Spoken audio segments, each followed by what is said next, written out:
Неодамна Фондацијата Славко Јаневски објави конкурс за роман на годината и затоа во студиото со нас тука е Звездан Ѓоргиевски, директорот на Фондацијата. Добро утро и за вас. Добро утро или добар ден. Или добар ден. Да, веќе се движиме кон добар ден. До година ќе одбележите 25 години континуирано обстојување на роман на годината, нели? Награда за најдобриот роман на годината во Македонија. Дали се задоволен од тоа како јавноста ве восприема? Дали е доволно популарна и значајна наградата? Па, сум задоволен.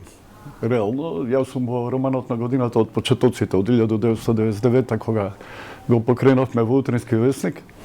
Знаете како велат? Се што трае во Македонија повеќе од 20 години е добро. Ние успеавме, значи, мислам дека тајната на наградата е во незината транспарентност и јавност. Во Утрински весник во тоа време издаваше весник, се разбира, меѓутоа не беше издавач на литература. И ние неавме никаков интерес за да правиме било какви манипулации или некакви местенки и се трудевме да биде што потранспарентна наградата. Објавувавме и објавуваме уште извадоци од сите романи. Жирито е петчлено, многу е тешко со петчлено жири да се манипулира. Не велам дека се манипулира и со тричлено, меѓутоа петчлено е многу попроблематично. Тие членови на жири секојаш се внимателно избрани, не само по нивните квалитети, него по генерацијска возраст, по нивните естетски вкусови или што ја знам, афинитети, да бидат различни. Значи, самиот процес на жирирање се прави преку селекции, кругови, селекциите се објавуваат редовно, имаме поддршка од медиумите, задоволен сум од таа поддршка, ги објавуваат тие селекции, ги објавуваат имињата на романите што стигнале натаму. Потоа наградата доби голем одзив кај самите автори и кај издавачите. Тоа е една од ретките шанси да се добие јавност на романот.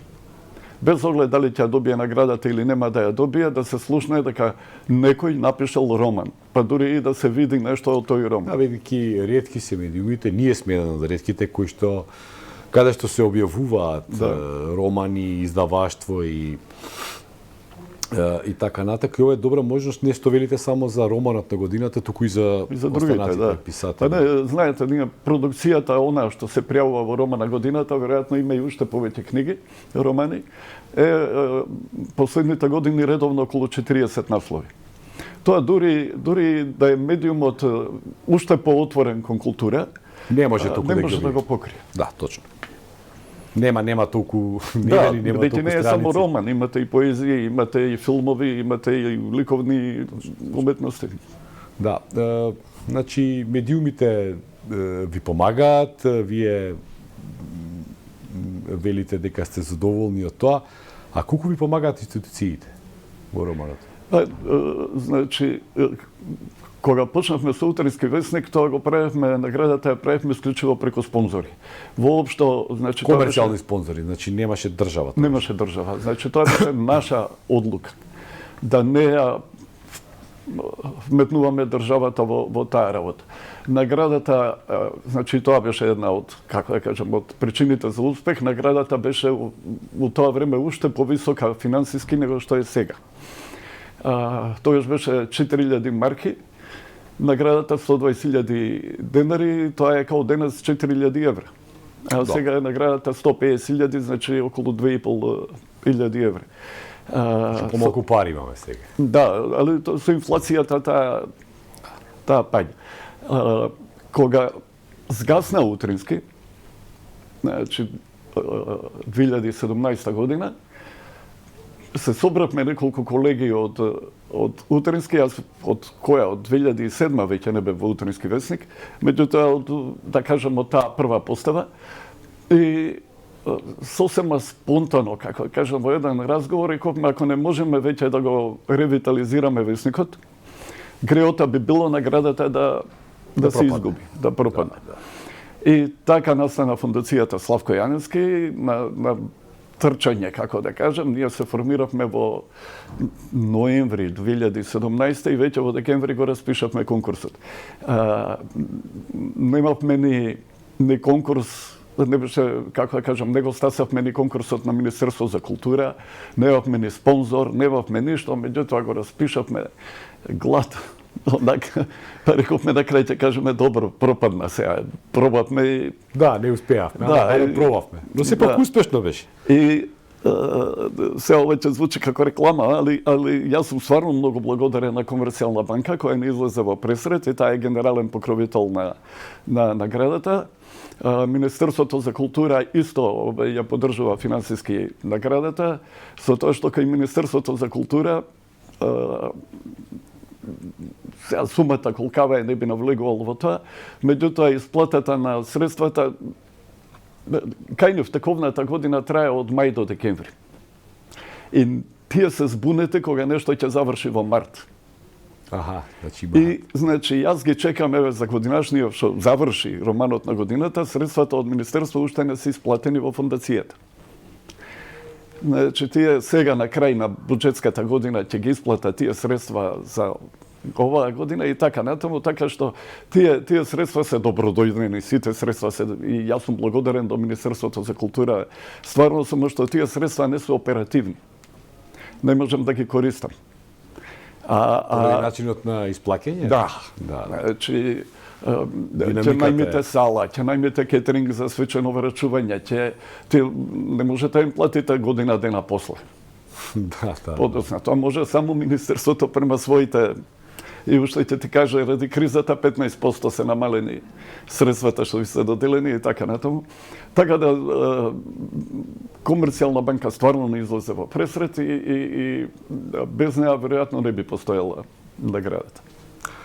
Претпоставам дека знаете, може би не, но македонецот, просечниот македонец, дали чита, односно што чита? Дали кога чита го чита романот на годината, ги чита тие пријавилите или Го чита, значи дали тоа ветува и голем тираж? Да, самата награда. Значи нема речиси да нема, тоа многу зависи од издавачите. Колку се и тие заинтересирани за својот автор и за книгата што ја објавиле. Али во принцип, барем 90% од сите што добиле досега награди, добиле второ издание. Второ издание не финансира Министерство за култура и тоа го финансираат самите издавачи, што значи дека имаат некаков ќар, некаква сметка да прават второ издание. Потоа романот на годината се следи и во регионот, и надвор од Македонија. Речиси сите се преведени на некои од јазиците во регионот, на бугарски, на српски, на хрватски, што ја знам. Така што е некоја можност, некоја оскочна штица натаму. Потоа авторот на романот на годината добива сериозен публицитет во јавноста. Шанса да се представи. Да, и станува, значи ние имавме сега последнава лауреатка Симона Јовановска. Јас верувам дека во ова и културна јавност, да ја кажам, не само во пошироката јавност, многу малку луѓе го знаеа нејзиното име. Сега веќе гледам, жирира вамо, тамо, учествува на некои дебати, значи се етаблира преку таа награда што мене ми е многу драго. И не знам, мислам дека тоа е една конзервативна награда во суштина. Од 1999 до сега многу малку е сменето во правилата. Значи, таа се распишува стално, секогаш на 15 декември. Секогаш трае до 15 јануари, секогаш се соопштува наградата на 15 март.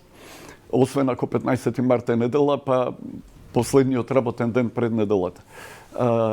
Значи, мислам дека издавачите и заинтересираните авторите и така натаму, веќе на памет, дека не мораме ни да го распишеме конкурсот, дека веќе на памет знаат кога е, на која адреса, кај се носи, колку примероци и така натаму. Велите, државата ве помага, го издавате, го организирате настанот романот на на годината, а докаде е државата со ликот и делото на Славко Јаневски? Колку е До неговото никаде. име? До никаде Неговото име се памти. Значи, јас сум сега... Има ли улица во Скопје по Славко Јаневски? Не знам. Реално не знам. Значи, се расправам и практички почнав да ги рушам мостовите со институциите поради Славко Јаневски. Значи, наводно таа една уличка кај Црвен крст позади го добила името, само што немало табла ставена. Ке става табла. Али еве го близу е тука жена борец. Поминете кај споменикот на Славко. Значи, искршено е она постолјето, и то сецкано е вака кршено. Од некаде ја го забележав во февруари. Сега сме декември. Се уште е. Не, никој не е надлежен, никој не знае што да прави, никој не дозволуваат ние да го поправиме. Значи, има, велам дека постои некоја илустрација се уште кон Славко Јаневски. Значи, тоа е... Сега да кажете дека тоа е намерно, смислено, дека... Немам друго образложение. Значи, Славко Јаневски е основач на Македонската академија на науките и уметностите и единствениот академик кому Ману не му ја обележа 100 годишнината од раѓањето. Единствениот. Певме таму, им носевме програми, им цртавме, не. Значи, немам, како да кажам, градот Скопје ќе црташе некои мурали и не знам што е година на Славко Јаневски. Што направи, ни улицата не ја... Не ја обележа. Не ја обележа, него не само што не ја обележа, таа одлука кога ја донесоа за улица беше не знам колку месец дена пред локалните избори. Такви одлуки по закон не смеат да се носат пред избори на толков период. Така да не знам јас дали таа одлука е и релевантна. Да. Дали воопшто стои. Да кажеме, градот Скопје го помагаше романот на годината. Преку него тогаш го организиравме заедно со КИЦ, културно-информативниот центар. И преку КИЦ го помагаше романот. Кога влегов јас во една расправа околу ликот и делото на Славко, објавен резултат од конкурсот за институциите, каде што стои КИЦ добило за роман на годината толку и толку пари, одеднаш беше баниран. Не беше ни поништен конкурсот, ни ништо, само беше баниран. Значи, името на Славко Јаневски очигледно дека е проблем за... Значи, ние сме, како да кажам, нашиот наградата Рома на годината чини се заедно. Кажеме околу 5000 евра. 6000 евра, бидејќи правиме и промоции некојаш низ Република на наш трошок. Ако е наградата Рома на годината 6000 евра, нашиот годишен буџет е 7000 евра. Ние имаме бомбастично големо име Фондација Славко Јаневски, меѓутоа сме многу ентузијасти, многу скромно работиме и работиме стварно од некое убедување дека така треба. Значи, нешто што државата не стига или не сака или не може да го направи, ние барем некако да го промовираме. Јас сум многу, значи, романот на годината е бренд, на вистина. Можам да кажам дека од првата година кога го организиравме конкурсот, стигнаа 21 романи, од кои 3 романи не го исполнуваа условот затоа што беа издадени 4-5 години предходно. И тоа беше романсиерската продукција. Од некои причини тоаш поезија многу повеќе се издаваше. Како почна ефтино е, полесно е. Сега поезијата е дефанзива голема. Да. Како почна наградата, не велам дека сме ние најзаслужни за сето тоа, меѓутоа стварно почна продукцијата да расте, навистина, се појавија стварно многу нови интересни имиња баш во романсиерската дејност. Читањето кога спомнавме претходно, се зголеми. Значи, македонските автори се повеќе се читаат, за разлика од порано кога преводите беа многу повеќе на цена од македонската литература. И мислам дека тоа, како да кажам, една сатисфакција и за мене. Лично. На крајот едно лично прашање за вас. Вие сте големо новинарско име, но во последно време и се наметнувате како писател. За кога да го очекуваме вториот роман на Звездан Георгиевски? Ова морам сегаш да се Добро, знам дека насмевнам, затоа што значи објавив, една книга кратки раскази и еден роман и имам уште една книга овие колумни, ајде публицистика, да кажам, новинарски трудови. Првиот роман го напишав 56-7 години. Значи, па така негде 2017 ми се чини.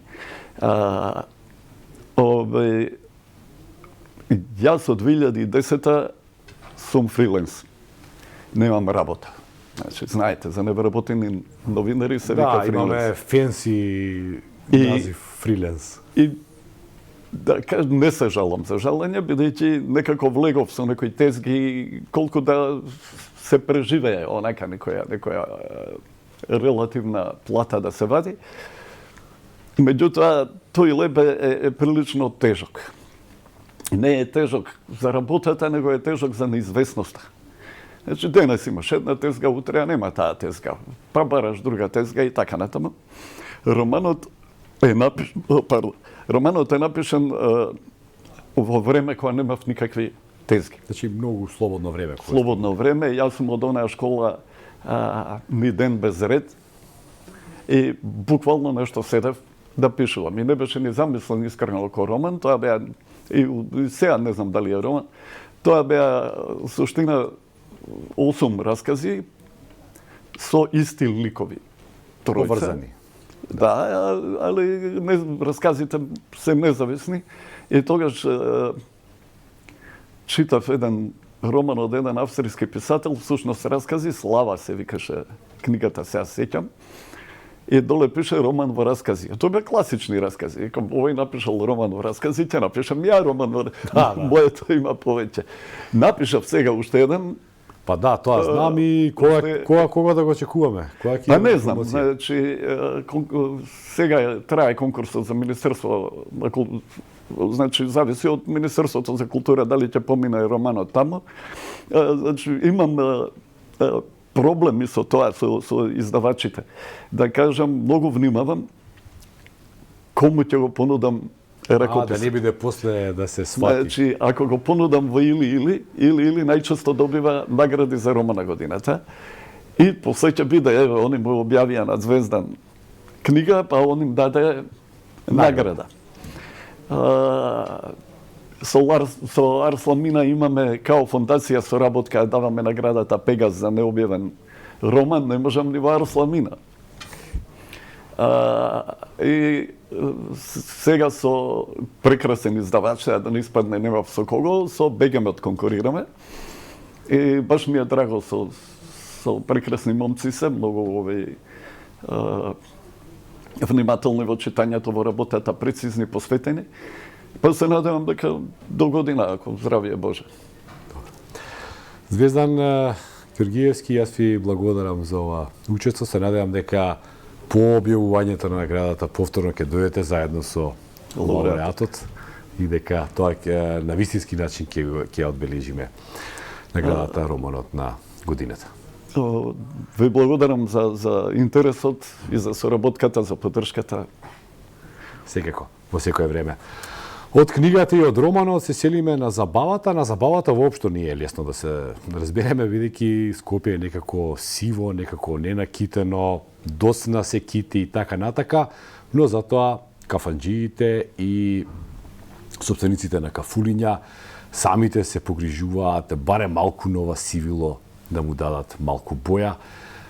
Прилогот подобро објаснето во прилогот на колегата Виктор Вукановски.